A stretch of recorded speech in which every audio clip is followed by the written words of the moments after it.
Hello and welcome to October Tullie Textiles. This month, as it's getting very autumnal, I thought we'd have a go at making some little pumpkins. So we're going to be using the basis of an Old English patchwork tradition called Suffolk Puffs, but we're going to be stuffing our Suffolk Puffs and turning them into little pumpkins. As always, it's a fairly simple idea to start with, and what you choose to do with it is up to you. You could do lots of different variations, and I always enjoy seeing what you make. So do pop anything you have a go at, pop a picture in the comments below for me. That would be grand. And let me know how you get on. So for those of you who are new to Tullie Textiles is a once monthly group from Tullie House Museum and Art Gallery. We currently meet online on normally the second Sunday of the month, and we have a look at a different textile technique, have a go at a different type of embroidery or a different textile craft. In the afternoon, we have a Zoom session, and in the Zoom session, we have a practical activity. So we have a look at the different craft or technique we've been looking at that month. And we also have an object from Tullie's collection to have a look at. So we get to see some of the items in Tullie's extensive textile collection and have a bit of a discussion about those. If you'd like to join us, all the details are on my Facebook page, or you can sign up for the Tullie Textiles mailing list. If you'd like to do that, you can just drop me a message with your email address and I'll get you added on. And if you choose to do that, you'll get a reminder the week before a session and on the morning of a session with all the information you'll need to take part. So I think without further ado, let's get making. So as usual, let's start by having a look at the materials we're going to need. You're going to need a couple of bits of fabric. So you're going to need a main fabric for the body of your pumpkin and a smaller piece of fabric to make the stalk. Or you can just skip the stalk and just make kind of the body of the pumpkin, in which case you just need a main fabric. I've chosen some autumnal kind of colours, but obviously you can do any kind of colour scheme you want. This will work with pretty much any fabric, so feel free to experiment and have a go. You're going to need a pair of scissors, thread, needle, a circular template, something like a roll of tape or a small bowl or plate is perfect, something to draw around your template with, and some stuffing. I've got some offcuts of quilt wadding here, which is what I'm going to use, but you could use toy stuffing, cotton wool, scraps of fabric and thread, offcuts from other projects, pretty much anything goes. So we're going to start by making a circle of fabric. So let's just make ourselves a little bit of space. And I think I'm going to have a go with this fabric. So this is an African wax print with just some really rather gorgeous colours and patterns on. So I'm just opening it out so I can have a little look, decide which part of the pattern I want to use. I've got my template here. So I think I'm going to sneeze actually. No, false alarm. Sorry to get you all excited there. I'm going to do a little bit with this pink on. So obviously, normally I was trying to be fabric efficient. I'd do it right in the corner, but I really want to get a bit of this pink in there. So I'm just gonna move it further along. And I'm just drawing round my template. Now, I am using a biro for this, but if you think your marks are going to show up on your fabric, sort of once it's worked, you could always use a fabric pencil or something like that. So I've got my circular template here, and I'm going to just cut that out.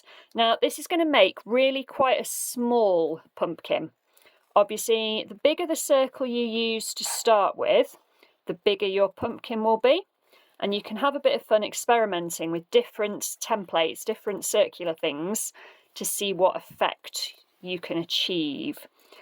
You will find if you go too big, it starts to kind of get a bit floppy. And too small can be very fiddly, but have a little experiment, try some different sizes and see what happens. Generally, the pumpkin will be about a quarter of the size circle that you start with. So I have my circle of fabric cut out. Next thing I need is needle and thread. And we're going to be gathering up stitches. So much like last month when we were doing some gathering for our shibori, you want to make sure that you're using a strong thread, or if it's not an especially strong thread, then think about doubling it over. So we're going to be doing, say, a very similar technique in one way. So I'm just popping a knot in the end of my thread. And what I'm going to do is I'm going to sew all round the outside of my circle so I can gather it up. But so that I get a nice neat edge on my pumpkin, I'm going to turn a small hem as I go. So this is probably about 3 or 4 millimeters. So not very much at all. And to start off with, I am going to do a back stitch just because when I gather up, I don't want this to come undone. So I'm just making sure that I'm anchored to start with. And don't try and turn the whole hem all at once, because obviously we're working around a circle and it's quite hard to turn the whole thing at once. So just do a little bit at a time, a couple of centimetres at a time. Pop your running stitches in. Just give the camera a chance to focus. There we go. So my stitches are relatively small, but they're not teeny tiny. You want them to be maybe sort of 0.5 centimetre maximum, sort of between 3 and 4 millimeters is good, but don't worry about it overly. This is a really horrible needle. It's got quite a blunt point. It's making a horrible noise that goes through the fabric, but never mind. So I'm just working my way round the circle, turning over about 0.5 centimetre, well, maybe slightly less than 0.5 centimetre hem as I go, popping my running stitches in. And every now and then, it's worth just giving it a little tug and making sure that it's still gathering, that you haven't got an accidental knot in your thread. So we'll just work our way around. I thought of something I was going to tell you then, and I can't for the life of me remember what it is. Never mind, I'm sure it'll come back to me. So just working my way around. Now, if you're doing this with something like felt or something that didn't fray, then you wouldn't need to turn the edge over. But if you're using any kind of woven or anything that's going to fray, I would recommend that you turn over a little hem. It'll look a bit neater, but it'll also make your pumpkin a little bit stronger. And then you'll be able to get them out every autumn, decorate your home, or whatever it is you decide to do with your pumpkins. So just working my way around. I'm almost back at the beginning now. There we go. So fairly small running stitches, nice and easy, nothing too complicated. And don't get overly hung up about making sure that your hem's exactly the same all the way around, so long as it's roughly the same.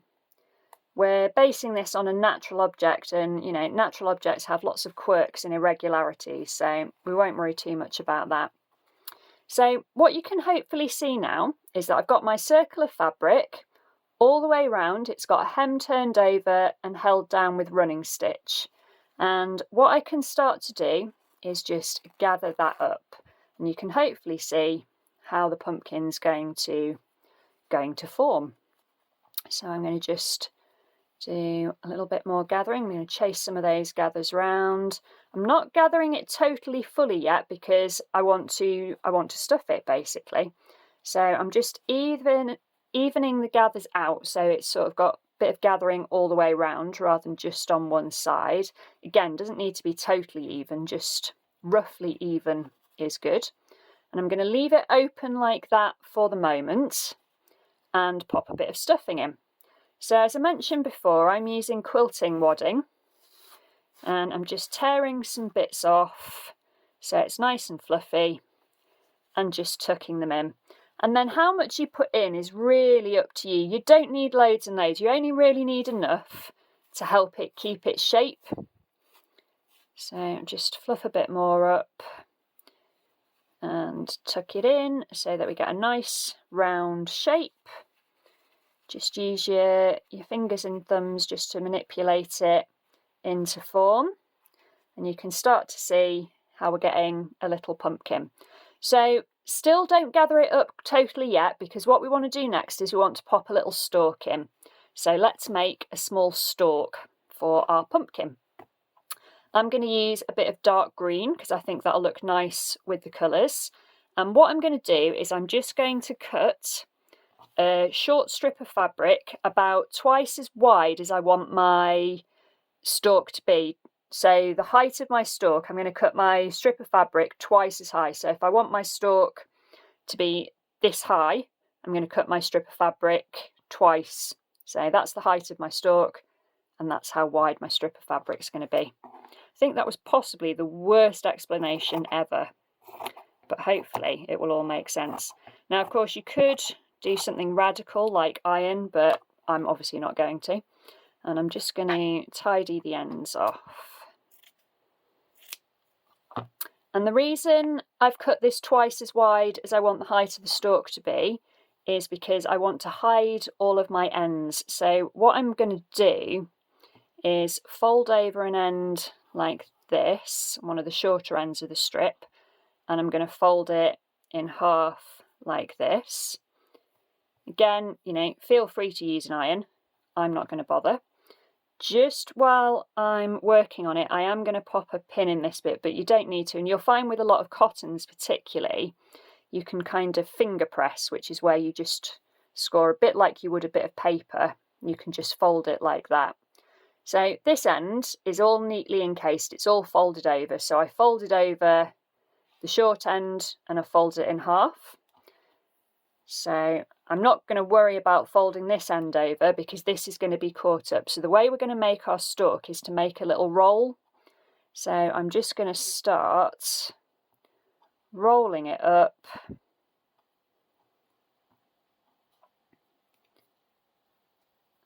Like so. So it can be a little bit fiddly, but again, I'm working with a natural object. It's a pumpkin. It doesn't matter if it's not exact. So what I'm ending up with is a nice little roll of fabric. Hopefully you can see that. The camera's having a little bit of trouble, but you can hopefully see that all the fabric's rolled up in there. And I'm just going to test how that's looking. That's okay, going to look pretty cool in there. So what I'm going to do is, leaving this pin in just again to make my life easier, I'm just going to pop it back into my stalk just to kind of hold it together as I work, because the loose thread that I haven't finished gathering with, I'm going to use that to secure it in. So I'm going to just poke. Just realised that if I put the pin in that way, I'll never get it out again. So I'm going to turn it upside down so that the head of the pin is at the top of the stalk, which is the folded edge. So I'm going to tuck that into my pumpkin, like so. And then, finally, we're going to gather up. So I'm just using that gathering thread, the running stitches that we did, to gather it nice and tightly around the stalk. Use your fingers to manipulate it so you get in the shape that you want. Just have a little play around till you're happy with your pumpkin. And then you can use that bit of thread. I'm just going to tuck the end in there. That's the end, that's the beginning rather. And what I'm going to do is I'm just going to do a couple of small stitches just to hold the gathers in place. So this is just to stop the gathers running, basically. It's anchoring those gathers. Now, obviously at the moment, we could just pull this stalk straight out. It's just kind of wedged in there.